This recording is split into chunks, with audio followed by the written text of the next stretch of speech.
Okay ma'am. இப்போ இந்த celebrities நெறைய பேர் டிவோர்ஸஸ் கேஸ்க்கு இப்போ அப்ளை பண்ணிட்டு இருக்காங்க மேம். இப்போ இதெல்லாமே நார்மலைஸ் பண்ணி சொசைட்டிக்கு இது ஒரு தப்பான எக்ஸாம்பிளா கொண்டு வந்துட்டு இருக்காங்க. இத பார்த்து சொசைட்டி ஃபியூச்சர்ல அஃபெக்ட் ஆகும்னு நினைக்கிறீங்களா?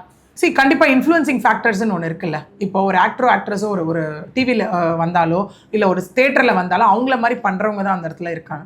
அவங்கள பார்த்து வாழ்க்கையை நடத்தணும், அந்த மாதிரிலாம் பண்ணணும்னு இருக்காங்க.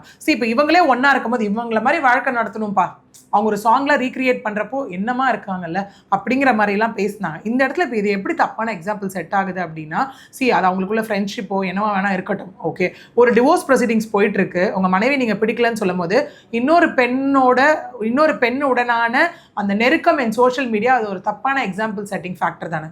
ஏன்னா இப்போ நிறைய பேர் சொல்றாங்க, நீங்க என்ன அதுக்குள்ள போய் பார்த்தீங்களா, அவங்களுக்குள்ள என்ன பிரச்சனை நடக்குதுன்னு உங்களுக்கு தெரியுமான்னு. Court is going to decide with the help of evidence. Jayam Ravi சொன்ன அலிகேஷனுக்கான எவிடன்ஸ், ஆர்த்தி ரவி அவர்கள் சொன்ன அலிகேஷன்ஸ்க்கான எவிடன்ஸ் தான் அங்கே டிசைட் பண்ண போது.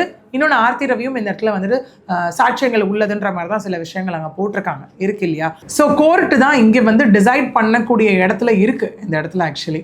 ஓகே, ஸோ அப்படி பார்த்தோன்னா இன்னொன்று இது நிஜமாக இது எப்படி வேணா அது என்ன ரிலேஷன்ஷிப்பாக வேணா இருக்கலாம். அந்த இடத்துல இருக்கும் போது இவங்களை பார்த்து நாளைக்கு லைஃப்பை லீட் பண்ணணும்னு நினச்சவங்க எல்லாருக்குமே இது வந்து ஒரு தப்பான எக்ஸாம்பிளாக தான் செட் பண்ணும். ஒன்று. ரெண்டாவது, அவங்கவுங்க லைஃப்பில் நடக்கிற பிரச்சனை அவங்களுக்கு தானே தெரியுன்ற மாதிரி ஒரு கான்செப்ட் இங்கே வரலாம். இது எல்லார் வாழ்க்கையிலே தான் நடந்துட்டு இருக்கு. எல்லார் வாழ்க்கையில நடக்கிற அதே விஷயம் தான் இங்கேயும் ஒரு கன்சர்னாக வருது, அவங்க குழந்தைங்களோட லைஃப். இதை பார்க்கும்போது அந்த குழந்தைங்க என்ன மனநிலையில் இருப்பாங்க. ஏன்னா இன்னைக்கு நிறைய பேர் டிவோர்ஸ் வர யோசிக்கிறதுக்கு ரீசனே அவங்க குழந்தைங்க தான். என்ன பிரச்சனையாக இருந்தாலும் பேசி தீர்க்க முடியாதுன்ற ஒரு விஷயம் இல்லை. ஓகே, இந்த இடத்துல அவங்க ஒருத்தர் மேலே வைக்கிற allegation, to be frank, common லைஃப்பில் இல்லை என் ஹஸ்பண்ட் வேற ஒருத்தர் தேடி போயிட்டாரு, என் பொண்ணு வேற ஒருத்தர் தேடி போயிட்டாங்கன்ற அலிகேஷன் வேற.